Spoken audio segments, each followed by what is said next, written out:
This show is sponsored by Bloomerang, a solution that helps nonprofits like Shower Up, which is a nonprofit providing mobile showers and personal care for those experiencing homelessness, to efficiently manage their volunteers and donors in one place. And thanks to Bloomerang, Shower Up increased their volunteer signups by 60% and first-time donors by making it easy to give right on their site. Shower Up's executive director, Paul Schmidt, said, Bloomerang is an ideal marriage of volunteer and donor management. The deeper we get into it, the more we love it.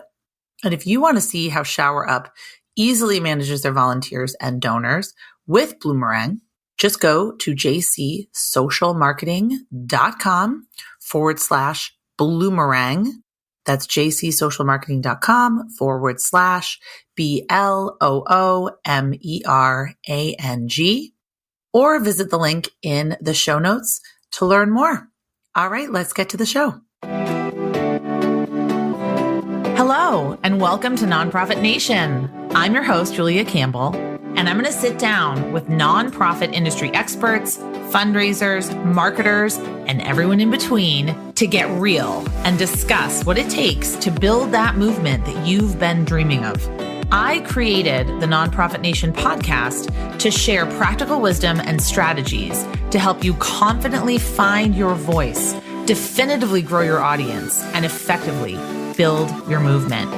If you're a nonprofit newbie or an experienced professional who's looking to get more visibility, reach more people, and create even more impact, then you're in the right place. Let's get started.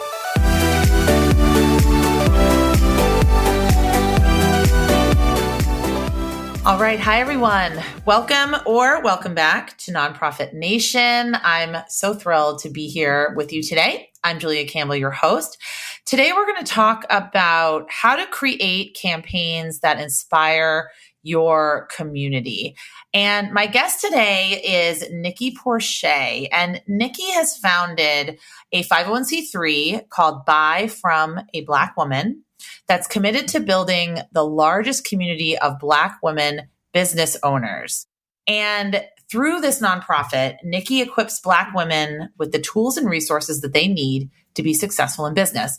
And she's helped Black women founders generate over $2.7 million in revenue in the last year alone, in addition to providing educational programs, funding, and increased visibility through the highest ranking online directory of Black women-owned businesses in the world. And I will put the link in the show notes.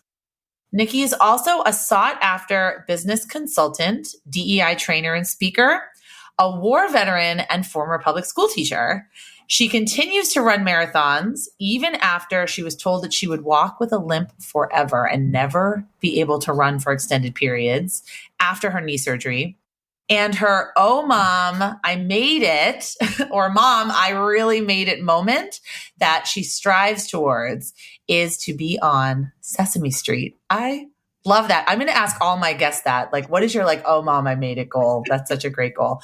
Nikki, welcome to the show. Thank you so much, Julia. It's good to be here. Oh my gosh. So there is so much to unpack in that bio. You've had quite the career journey. So from being a war veteran, a former public school teacher, a marathon runner, how did you get into nonprofit work? So a lot of my life has been happenstance. Of course, everything is working for its good. Things are always working out for me. But a lot of things have been as a result of another thing. So that's how all of my skills are always transferable, which I always tell all the business owners, your skills are transferable. So for me, nonprofit, how did I get a nonprofit? Okay, so I got out the military and I did not have a job and I did not have a plan. I had got a lot of associate degrees and certificates while I was active duty because it was free for active duty members to go to the community college in the city. So I had these things, but I'm I don't want to do that. I had a phlebotomy, an X-ray tech certification. I don't want to do that. That's not what I want to do in my life. Mm-hmm. But I need a job because I have bills and I have my son and he likes food. So there was a lot. He likes food, as they do. Every day. 3 meals a day. What are you going to do? It makes no sense. It's ridiculous. So this one particular day, I was sitting outside of City Hall, a Coliseum type thing. Because I had no job, I had nowhere to be. So I was just hanging out. It was a nice day. I'm just sitting. So the cars are street parking and a car hits another car. So they hit this car and then they just leave. And I get the license plate and I'm like, okay, well, maybe I'll just wait and see if the person who car got hit in the next hour is here so I can explain and give them a license plate and tell them what happened. So the woman, eventually she comes out and it's her car. I'm like, oh my goodness, is this your car? She's like, yeah. I said, somebody hit your car. And she was like, oh my goodness, well, did you see? I said, yeah, here's the license plate. I'm sorry. Like I was trying to wait. So I didn't have anything to do. So I was just waiting. So she's like, oh my goodness, thank you so much. I actually work at the police department so I can figure this out. If there's anything I ever can do, let me know. I said, well, funny you ask because I'm looking for a job. Wow. And she works for the police department, so she's going to get this person. Yeah. So she was like, okay, well, if I know anything, I'll send you an email, I'll give you a phone call, I'm like, all right, cool. So a couple of weeks go by and I get an email from her and she's like, hey, go to this church, let them know I sent you. There is a secretary or assistant position open at this nonprofit that's part of the church. So that's how I got a nonprofit. So I went to it. They gave me the job because that woman spoke on my behalf. Like, oh, she's a good person. She didn't know me from anything. So she was just like, oh, she's a good person, integrity, morals, And then I just shined in the position. It was a very small nonprofit. It's a group of 6 of us, right? And 4 were full time. And what we did, like a safe place, a safe haven for children after school. So we would pick them up after school, help them with their homework, have meals, all that stuff. And then the parents would come pick them up and it was free for the community. So that was the first thing. And then I learned in nonprofit, like, okay, this is the job we hired you for. However, you got to do all the jobs. This is the job we hired you for. However, you have to do all the jobs. Right. I think a lot of people are absolutely like nodding their head right now. Yes. So that's when I learned marketing. That's when I learned fundraising, development, programming, all of the things that really is a nonprofit. So that is how I got into it. When I was learning more things about it, I was like, well, you know what? Maybe I'll go back to school because I had my GI Bill. And I didn't have a bachelor or a master's. I just had associates while I was there. So like, let me go to college and make this work. And that's really how it all started. So what did you go back to college to study? So that's another thing. So I study art history, advertising and marketing design, and graphic design. Oh, wow. Those are great. That's really, I think those are very useful. And then, everything, because you have all the jobs when you're working in a nonprofit. Yes. So then what happened in terms of like what happened in between creating Buy From a Black Woman? Like, how did that come to be? So I went to school, was working in the fashion industry for a little bit. I was in school in Philadelphia. I lived in New Jersey, tri-state area. So, I was able to do like social media marketing. It was this one small fashion company I won't mention, but I was like their first social media manager. Now I'm telling my age because now you know. Oh, I was also one of the very first on Facebook. So I know people will know how old we are. So I had, lived my life in my 20s. So there was something that was happening that I needed to come back to Georgia and handle. So that's when I moved back to Georgia. And I was like, well, I love nonprofit. So I reached out to some of my old contacts, some of my old board members. And they were like, okay, well, here are some places that hire. This is some places are hiring. So I started working for Habitat for Humanity, was my second nonprofit job. And if anybody knows anything about Habitat for Humanity, like you are really in it because I was a local chapter. So I had 2 positions getting 1 paycheck.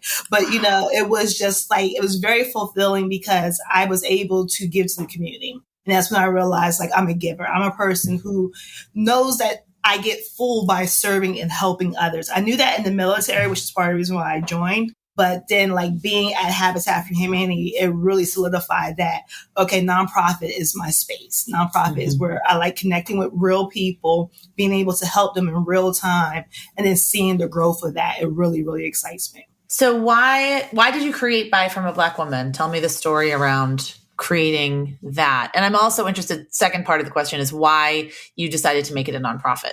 Yes. I was working at a nonprofit, a different one, not Habitat for Humanity. I was working at a different nonprofit. And I had got looked over for 2 positions, 2 director positions. And they brought a woman in who was not qualified, had no experience, but she would be my boss. And I've actually had that happen to me. One of the first things she said to me was, you are here to make me look good. Said, okay. Well, she's just telling it. She's just telling it like it is, I guess. Yes. Wow. But I was like, yeah, this is not going to work for me because I no. And she was a friend of the ED. So like it was very, very well. And I believe in nepotism, believe it or not, Julia. I know a lot of people don't. I believe that if you can help somebody, help somebody. Right. But right. Make sure but she was a skill. So I was unfulfilled at work. So I was literally just going through the motions at that point. I had missed my flight. So on the weekends, because I wasn't working, I was running. So I was traveling, running in different spaces and stuff like that. Is this after your surgery? Yes. Or before? Okay. This is after. So I had missed my flight. I was supposed to go to Florida to do a race so I can knock that state out, but I missed my flight. And I was very upset that I missed my flight. So the best way to heal my upsetness was retail therapy. So I went shopping. So I'm going shopping. I end up at this one bazaar, and there are like handmade goods and people just selling their wares and all this stuff. And it's in Florida? No, this is in Georgia. Oh, Georgia. I missed my flight to Florida. So this is in Georgia. So when I was at this particular event, there were no Black people there. There were no Black women selling anything. There were no Black people in attendance. It was just me. And I was just learning about what the vendors are doing. One woman in particular, she was selling lip balm and she had sold out. So she was just collecting people's emails. She still had her samples, but she's like, I don't have it. So, leave your email and then I can go ahead when I have some more. And that was my introduction to email marketing and that e-commerce space. I knew the traditional email marketing from nonprofit, but it was like a real eye-opening to see, okay, she can email people when she has inventory and they'll buy from her. I know Black women who don't know this part of it. I know Black women who have better products than what I'm seeing here, yet they're not represented here. We need something for us so people can support, because I know at that time, it was 2015, 2016, the numbers were starting to increase about Black entrepreneurship and Black women. And I live in Atlanta, so I was seeing like firsthand it just transferring into that space. And it was being supported locally, but if more people knew about these businesses outside of my mile radius, and if there's more businesses like these Black women that I know who need help and support, let me do that. So I started blogging first. So before we became a nonprofit, we were a blog. Once a week, I would, just share what I bought from a Black woman business owner and just share it. And then that's when other Black women who were sharing it on social media, I was just using Facebook and Instagram and Twitter, and they would share it and they were like, hey, can you put together a database or something so we can find more businesses? Then other people were like, hey, can I send you some money? Because this is a great, what you're doing is great. And I want you to keep it up. So can I send you $20, $30 here and there? And I'm like, okay, well, people are spreading word. They know my mission. They see my vision. They want to support it by telling people and also by making donations. This should be a nonprofit so that I can do more. I can see more. I can be more, because it's not about me. It's about me being able to help people like me. Wow. I think that is what you just said is so important, because I think that some people that found nonprofits, they found a nonprofit before they've really expressed what their vision or mission is and before they've gotten buy-in. And that's why they might not succeed. And they might think it's like, rolling a boulder up a hill. But it sounds like you really had this idea and you were trying to see if it would get any buy-in or if it would get any awareness or visibility and support. And clearly it was proven. And then you transitioned into founding the nonprofit. So what was your experience when you actually took it into being an organization? Yeah, so just my experience of working. At that time, I had worked at 7 different nonprofits, both big and small. So I saw what it looked like to have a team of 5, what it looked like to have a team of 500, and so many different departments, and just getting on that. I can let people know I was very green in this space because I went into it not to create a business. I was just happy blogging. I'm just going to buy from Black women. I'm going to blog about, I'm going to become an influencer. Yes. That was the original plan. It wasn't to start an actual business, not to start a nonprofit. It was literally me just going to tell the world what I was doing. And then it was just me going to all the classes. Here in Georgia, we have Georgia Center for Nonprofits. So going through those leadership development classes, hanging on to mentors, pretending like I want information, or I really care about them, which I did for some of them, but some of them I didn't. I just wanted to know, how did you get started? How were you able to do this? How do you get your money? What does this paperwork look like? Do you trust this accountant? Well, this accountant said this, how do I get with that?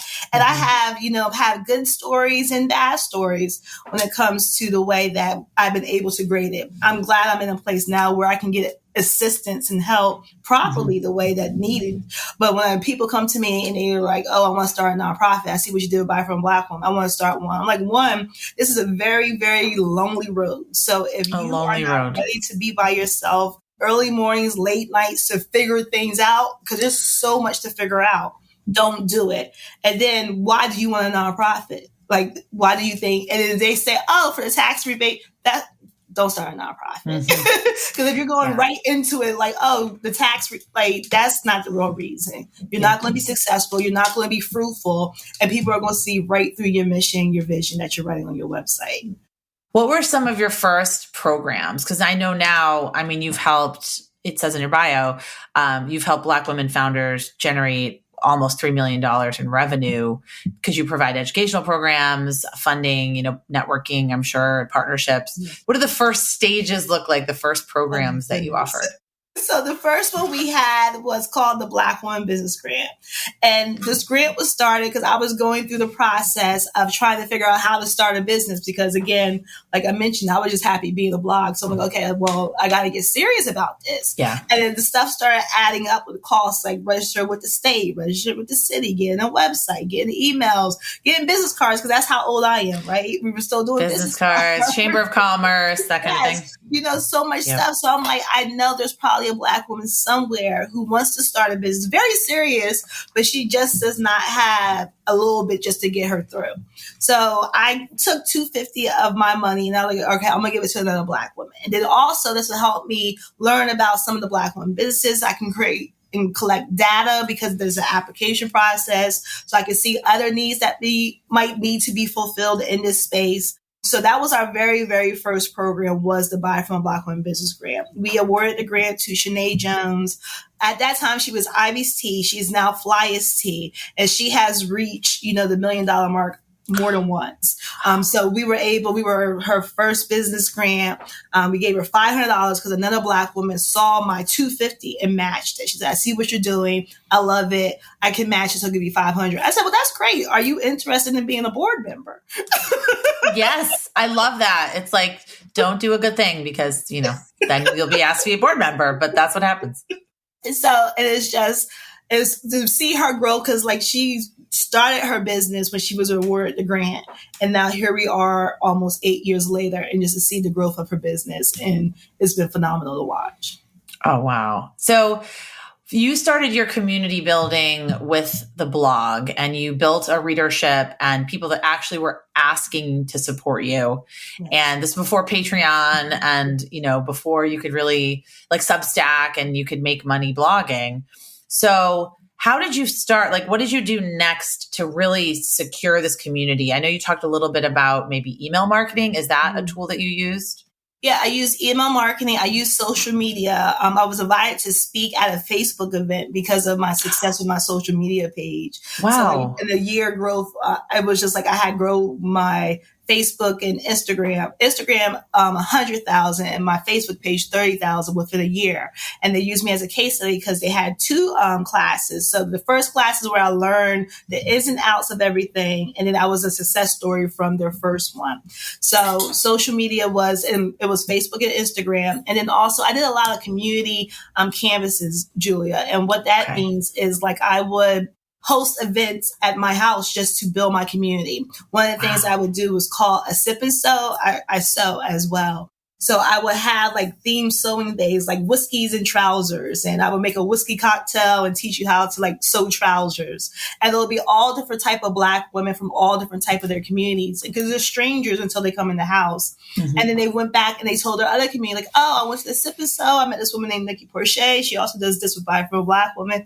And so a lot of that is, getting out there, again, a lonely road, because you have to be friends with everybody, but you don't have time to be friends with anybody. So it's like one of those things where it's just like, everything is work. Everything is work. So wherever I'm at, I'm talking about Buy From a Black Woman. I got my buttons. This is one of our marketing things. So I'm giving out buttons for free.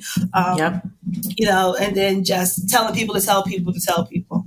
Do you think that the simplicity of that message really helped you? I think that it's just because you say on your website, your vision, your mission, really why you exist is in the name of your organization. Yes. And I mean, it's an action. It's like a call to action. Yes, we say the motto is the mission and the message. So it's just like, okay, so our mission is buy from a Black woman. Our motto is buy from a Black woman. The message is buy from a Black woman. Yep. So it's like literally take it how you want to take it. And then I use buttons. So I don't have one because I'm at my desk, but like we have these little circle buttons with our logo on it. And that's my business card. So whenever I would go somewhere, like one side would have like our CTA, our contact, like our website, our email, all that stuff.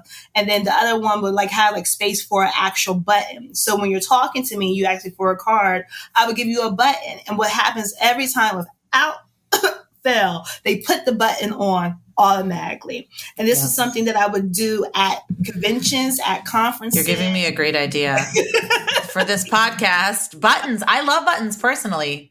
They're very cost effective. And there's a story with my buttons too. I'll get into that. But people would, so like say I'm at a conference and I give you a button, you put the button on. Absolutely. You put it on your lanyard, you put it, yep. Yeah, and they're like, oh my goodness, where did you get that button from? They're like, oh, the girl over there, this is her business. And now, hey, you gave her a button? Yes, I did. Hi, I'm Nikki. Here's your button. What do you do? Who are you? Da, da, da. So it's just a lot of that, like, I love community. I love building community. I love having community. I really don't understand how people believe they can survive in solos. They're doing the self-disadvantage. They're doing the organization, the mission, whatever it is that they're doing. You cannot do anything by yourself, especially in this country, especially in the time period that we are. You have to have community with you, for you, and standing up in your space when you're not there. So for me, like, I know I was put on the earth to serve my community. I know that my gifts and talents are here to help Black women be seen, heard, and supported. I know all this, and this is what keeps me going. So in order to do that, I have to be a vessel for my community. That's amazing. Well, tell me the button story. So the button story. So when I was younger, you know, I've always been a Black woman, so like that's no new. But when I was younger, we lived in a mixed race neighborhood that was, you know, we were coming together, melting pot in Jersey. My mother had a button and it was "Say It Loud." And that's from the James Brown song, right? Say it loud, I'm Black and I'm proud. So we're just in the street, just, you know, kids from all the neighborhoods playing. And it was a little white boy. And he asked me, he's like, well, what are you supposed to say loud? And I was like, I'm Black and I'm proud. And then he called me the N-word. He's like, oh, you're an N-word. And I was like, no. Wow. But that stuck with me throughout my whole life. And it was because of a button. So when I was looking at very cost-effective ways to get the word out about buying from a Black woman, I was like, buttons. People love buttons. They'll put them on. They talk without you even having to say a word. People see the message. They're curious about the message. They understand the message, because buying from a Black woman is very straightforward. I can buy 1,000 buttons for $100. Yep. Let's do buttons. I totally agree with you, because the button will cause a conversation no matter what it is and what it says. And unfortunately, that was a horrific conversation that you had to endure. But I think with your buttons, if I saw someone wearing that, I would be like, oh, what is that? Like, I would be more interested. You know, I would say, oh, I want to take a picture of that, or I want to look that up, because it's really like people walking around with a billboard advertising you. Exactly. Which I think is really cool. And that's that social proof aspect, where you're much more likely to listen to your peers or somebody else, because you know they're not trying to fundraise or sell you something. You know, you're not as cynical. You're thinking, oh, this person's wearing this button, it must be important. Yes. And it also helps business owners, because they're like, oh, buy from Black woman, what do you sell? And that's, you know, always an easy opener for the introvert business owners. So when we're having marketplace and stuff and they put it on, it's a very opener for them. Love that, for the introverts. Yes. Okay. I love that idea. So yeah, what do you sell? What does that mean? And it's just a way for it to, just like an icebreaker. Yes. Oh, so smart. Okay. So I have so many more questions for you. So let's keep going with social media. Yes. How do you, I mean, you were really like killing it on social. I saw your Instagram is like over 100,000 followers, like 123 maybe now. So I know you started completely from scratch, but how do you maintain this momentum? And like, what are your best tips for using social media to create awareness and to, you know, reach supporters? Automation. First of all, like, set up automation. Yeah, it doesn't have to be, right. It can be evergreen, right? Yes. It can be things that I totally agree. I'll let you keep going. So automation, I am fortunate now I have a team. When I first started, it was just me, but I used the word we. I had a fake intern. Her name was Jay. People thought she was real. Yes. And ironically, my mentee, her name ended up being Jaden. So it kind of it was very so you manifested. I did. You're right. So, but now I have a team who helps with it. Prior to it was just, scheduling. My background in the military is a maintenance scheduler. So like scheduling my posts, scheduling the content. Whenever I shoot something, for example, I will go on a walk and I would record myself in so many different ways on this one walk. But then you can make it slow motion. You can make it fast. You can put words over it. You can put music on it. And, I dress in layers. So maybe I'll take this one off and then I have a t-shirt and a different street. So you'll think it's a different day, but it's still the same day. Different scarf. Right. So just having my booking days where my Monday and Fridays are content recording days, having that and then just planning it throughout. And then having accountability partners is always a good thing too. I have one friend right now. We're doing 100 TikToks in March is our challenge. So a challenge. We push each other to do more social media so that we can, because she knows my goals, I know her goals, and one of them is it involves social media because people have to see you, right, to know that you exist. So we're doing this 100 TikTok thing in March, and it has been, we're on day 5. I'm on track, but it really has push my limits to some places. So finding good accountability partners, finding challenges, and then, looking at what other people are doing. I do take time to see what other people are doing. People I like, people who I don't like. I have a burner account on social media and also in emails too. I have a fake email account where I sign up for other people's emails so I can just read through them and see what's going on so I can be current. So it's just, I love what I do. So, everything is work for me, but it doesn't feel that way.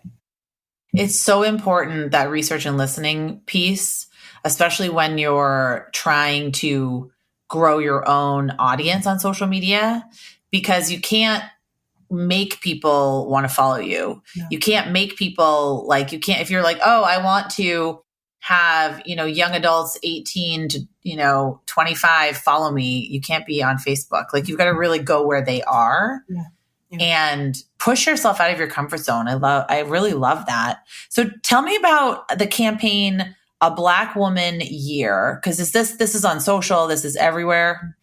As a Black woman business owner who supports Black women business owners, who founded an organization for Black women business owners, I should be always doing things with and for Black women.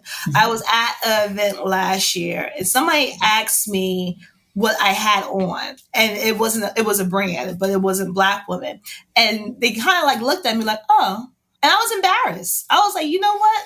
Thank you for calling me out and keeping me accountable, because why am I wearing that if I'm talking so much about this and doing so much about that? And don't get me wrong, I do buy from Black women. So that's what I'm saying. It's just this particular day I had on a fancy brand because I was like, I want to, but Black women are the fancy brands. It should be treated as such. So I decided this year is my Black Woman Year, where the only thing I'm doing is buying from Black women, only using Black women services, and only working with businesses and buying from big businesses who have shown tangible results into the Black economics background, Black women economy. So that's where I'm at. It has made my life simpler, but fun. And also there's been challenges as well, because now I'm learning more about where the gaps are for Black economics, for Black women. I'm learning more about how our shipping is different, the access to certain things, what dominates more for Black women versus what fields and which areas is kind of hard to find a Black woman business. I'm learning about pledges that were made that were never fulfilled, people who said they would do things for Black communities and it never sustained, more about what happens at higher levels. I'm in the policy space now. I'm in government spaces because now I'm seeing more holes, which allows me to ask more questions and see more things, where before I just want to make sure people knew these businesses exist. And now I'm like, okay, yes, I can do that, but there needs to be more, because if A's not here, C does not matter. Yep. So now it's okay, I'm reverse engineering a lot. And this is only, the 3rd month. Yeah. It's just, there's a statistic that makes me think in the New York Times story about how Black women are the fastest growing segment of business owners, but the least likely to receive investment from venture capitalists. And it says they account for less than 1% of the 424.7 billion raised in the tech VC funding since 2009. I mean, that's insane that there's this disparity in funding for Black women-owned businesses. That, and then every bill that has Black businesses, Black women, is getting shut down. We see what's happening with the lawsuits against the Fearless Fund and Hello Alice, who are affirmative action, everything. Yes, affirmative action, DEI as well. So it's a lot of stuff. Voting rights is a lot of stuff that is also contributing to the lack of funding. Is the most sexiest way to say that they don't support Black women, because if we get really into it, it's easy to say, oh, they don't fund them. But, oh my goodness, there's this and this and this and this. And then people, their consciences start playing on them, and they're just like, oh man, now I'm not as good as a person as I was. Let me continue to ignore this. Cause now if I know about it, I have to do something because that's human nature. But if I ignore it, then I can say, I don't know. So they like not knowing. So it's just easy to say, oh, they don't get funding, opposed to everything else that means that they don't get funding. I think the campaign is so strong because, as you document it, it really does shed light on these corners of, these gaps that are here and that will maybe hopefully be solved with policy or advocacy or structural or systemic change. And I think that transition just kind of makes sense. And of course, you're going to be a huge voice in that because you've proven yourself. You've gotten a lot of fantastic press. You have this huge community, this huge platform. So I think that's amazing. So I have one more tactical question. What's your advice on approaching and securing corporate partnerships? Because I know that your nonprofit, I know Buy From a Black Woman, works with H&M, Goldman Sachs, and others. Mm-hmm. So what would be sort of your advice on approaching and securing these kind of partnerships? Well, if you are looking to secure partnerships, don't wait for the partnership to happen to do the work. Yeah, don't wait to be approached. Yeah. Yes, whatever it is that you want, and you're like, oh, if I had money for a partner, I can do this. Start small. One example I'll use is the Inspire Tour, for example. The Buy From Black Women Inspire Tour is now presented by H&M. So they've come on for that, and we've been doing that for 4 years. But prior to them being a partner, I did it 2 years on my own. So it was just something that I've already done. Again, tested the model. I knew what I wanted to look like eventually, but in order for it to look like that, I had to get started. So then when partners come to me, and the first question, if anybody has ever talked to a corporate sponsor, a corporate partner, the first thing they're going to ask you is, so what do you do? How can we help? And, if you have an idea already for them, that's gold. Oh, I've been doing this for the last 3 years. If we had more money, more resources, it can look like da, da, da, da, da. Or there's some gaps that you might be able to fill to, execute this in a space even further than what I've done already. And then that's a great way to get them to buy in. So don't wait. The second one is know what you want. If a partner comes to you and they're like, hey, we see what you're doing. We really want to work with you. And you're like, okay, then what? Because if you don't know what you want, they don't know what to give you. And then they might shortchange you as well because they're like, well, she don't know what she's doing. So we just want to give her $10,000 and say that we worked with her. And she's going to go over the moon because she's happy for $10,000. But anybody listen, $10,000 don't do nothing. Not for a nonprofit, no. It doesn't even move a needle. You're just pulling the needle out. So know what it is that you want. So do the work, know what you want. And then also just be you. They're in corporate. Yes, they're different. Yes, but you're a nonprofit and you're different. You are the expert. Trust yourself. They are asking you for help because you're going to help their brand in the long run. So, just trust yourself as well. I love that. Know your value, know what you're bringing to the table.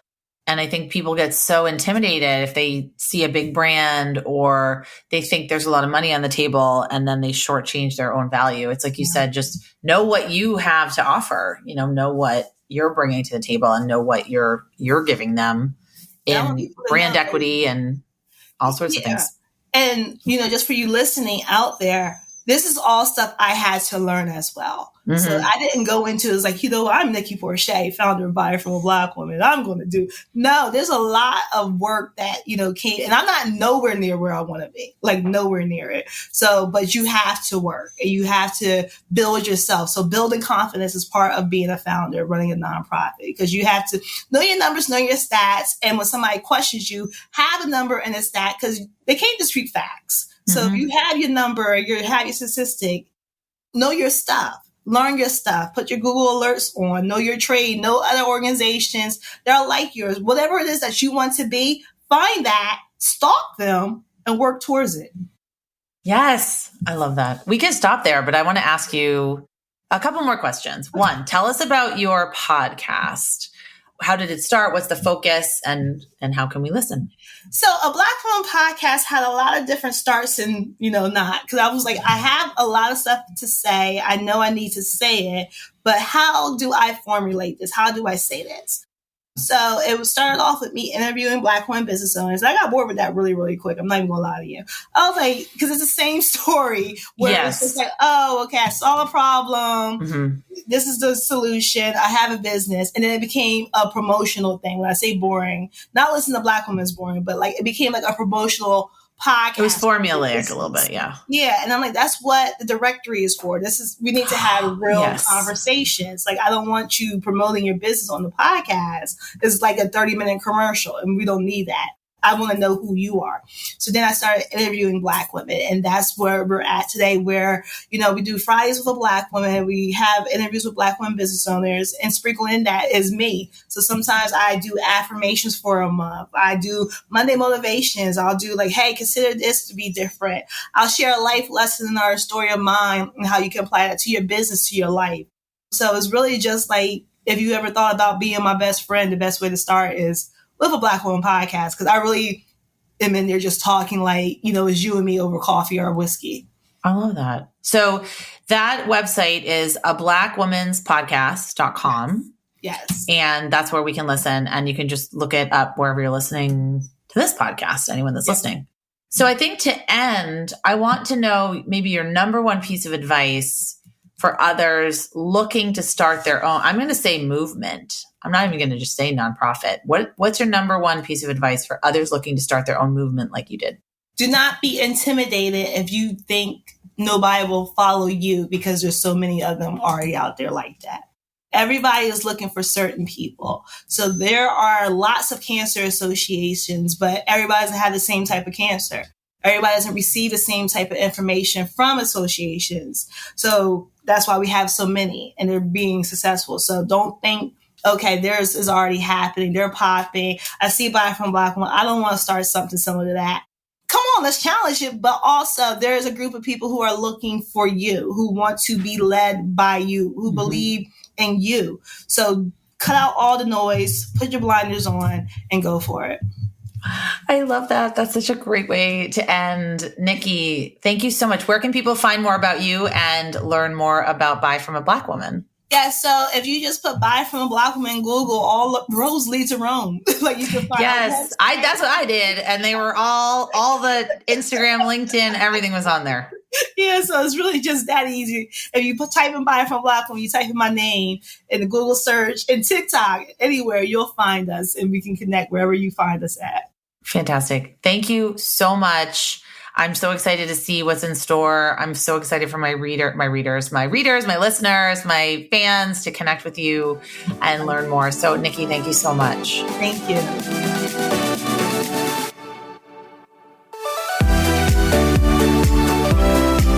Well, hey there. I wanted to say thank you for tuning into my show and for listening all the way to the end. If you really enjoyed today's conversation, make sure to subscribe to the show in your favorite podcast app, and you'll get new episodes downloaded as soon as they come out. I would love if you left me a rating or a review, because this tells other people that my podcast is worth listening to. And then me and my guests can reach even more earbuds and create even more impact. So that's pretty much it. I'll be back soon with a brand new episode. But until then, you can find me on Instagram at JuliaCampbell77. Keep changing the world, you nonprofit unicorn.